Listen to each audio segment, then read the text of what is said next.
आपने मुझसे वादा किया था कि अगर मेरी पोजीशन आई तो मैं जो मांगूंगा आप मुझे वो देंगी। अब आप मना कर रही हैं। मैंने उस एयर को कहा, हाँ मैंने कहा तो था। मैं मानती हूं, लेकिन जो तुम कह रहे हो वो नहीं हो सकता। कहानी शुरू करने से पहले अब दोस्तों से दरख्वास्त है, हमारे चैनल को सब्सक्राइब करें। मेरा नाम राबिया है, मेरी शादी हो चुकी है। मैं एक गांव में अपने शोर के साथ रहती हूँ। मेरा शोर एक सरकारी मुलाजिम है, लेकिन उसकी मुलाजमत दूसरे शहर में है, इसलिए उसे निकली के सिलसिले में दूसरे शहर जाना पड़ता है। मैंने अपने शोर से कई बार कहा कि आप कोई और जॉब ढूंढ लें।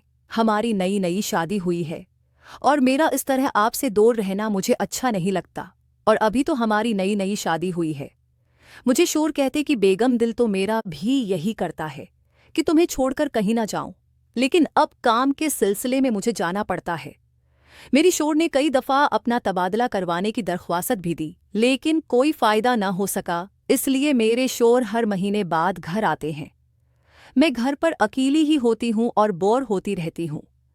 मैं खुद पढ़ी लिखी हूँ, इसलिए मैंने घर में एक ट्यूशन सेंटर खोल रखा है, जहाँ मैं 8वीं जमात से लेकर 10वीं जमात के बच्चों को पढ़ाती हूँ।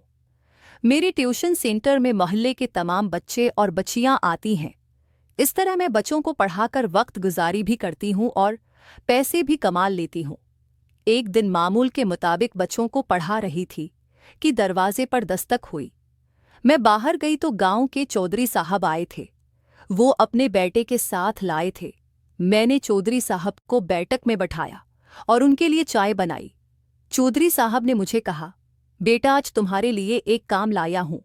तुम बहुत पढ़ी लिखी हो और गांव के सब बच्चों को पढ़ा रही हो, ये बहुत अच्छी बात है। मैं बहुत खुश हूँ। मैं चाहता हूँ कि बेटा तुम मेरे बच्चों को भी पढ़ाओ। ये नालायक पिछले 2 साल से मैट्रिक में फेल हो रहा है और मैं उसकी वजह से बड़ा परेशान रहता हूँ। जब मैंने उनके बेटे को देखा तो उम्र से तो काफ़ी छोटा लग रहा था। उसकी दाढ़ी मूंछ भी नहीं आई थी। मैंने चौधरी साहब से कहा, ये तो भी काफ़ी छोटा सा है और मैट्रिक में 2 बार फेल हो गया है।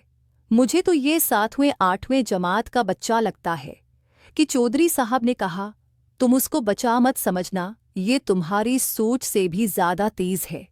मैंने कहा, चलो ठीक है, मैं अपनी पूरी कोशिश करूंगी। अगले रोज से अजीर ने एकेडमी आना शुरू कर दिया।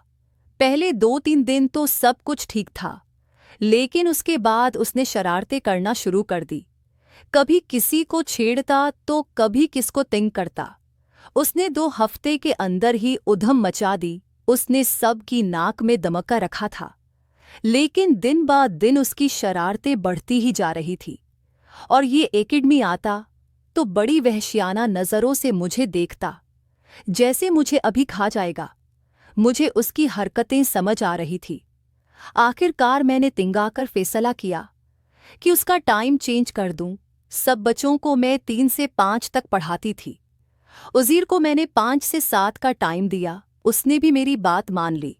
पहले तो उसने मना किया, लेकिन फिर मैंने उसे कहा, अगर 5 बजे एकेडमी नहीं आ सकते तो कल से एकेडमी मत आना।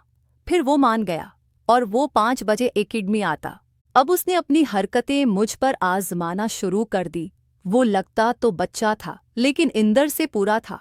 मुझे इस बात किया हसास तब हुआ जब मैंने उसे गिनती लगाते पकड़ा। मैं हैरान हो गई। खैर अब मुझे उसकी शरारतों की आदत हो गई थी। मुझे खुद अकेलापन इंदर से खा रहा था, लेकिन मैंने अपने आप को कंट्रोल किया। मैंने उज़ीर को समझाया कि बेटा अपनी पढ़ाई पर तोजा दो और ये हरकतें बंद कर दो, लेकिन वह बच्चा नहीं शैतान था। एक दिन मैंने खूब गानता तो फिर वो काफ़ी देर तक सुकून से बैठा रहा। उसने रोने वाली शक्ल बना ली। मुझे काफ़ी दुख हुआ, क्योंकि आज तक मैं किसी पर ऐसे चढ़लाई नहीं थी। फिर मैंने उज़ीर को कहा, देखो मैं तुम्हें शरारतें करने से मना नहीं करती, लेकिन एक लिमिट होती है, तो तुम अपनी लिमिट में रहा करो। मेरे सब पता है तुम क्या चाहते हो। मैं कोई बच्ची नहीं हूं जो समझ न सकूं। तुम पढ़ाई में भी ज़ेरो हो और ऊपर से ये हरकतें। इतने में उज़ीर ने कहा, टीचर अगर मैं पर्सनों के टेस्ट में फल मार्क्स ले आया तो फिर तुम मुझे नालायक नहीं कहोगी। मैंने दिन में सोचा, अच्छे मार्क्स और ये हो ही नहीं सकता। मैंने कहा, ठीक है, उज़ीर, अगर तुम जीते तो मैं तुम्हें नालायक कहना छोड़ दूंगी और इस दिन कोई पढ़ाई नहीं करूंगी। तुम जो चाहे कर लेना, वो दिन तुम्हारा होगा। उज़ीर ने हामी बढ़ ली। 2 दिन तक उसने कोई शरारत न की, पढ़ाई में मगन रहा। मैं देख के हैरान थी, लेकिन मैंने सोचा उसने 2 दिन में किया ही कर लेना है।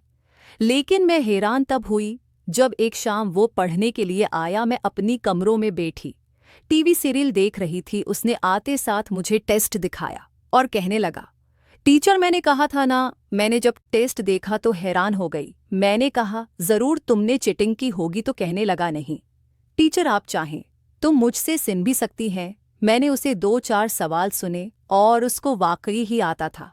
हाँ, तेज ने कहा, टीचर, आपने कहा था मैं जो चाहूंगा आप मुझे वो देंगी। मैंने कहा, हाँ बिल्कुल किया चाहिए। तुम्हें जब उज़ीर ने मुझे बताया तो मैंने उज़ीर को कहा, नहीं नहीं, ये नहीं हो सकता। ये तुम कैसी बातें कर रहे हो। इतने में उज़ीर ने टीवी बंद किया और मुझे दीवार के साथ आधा घंटा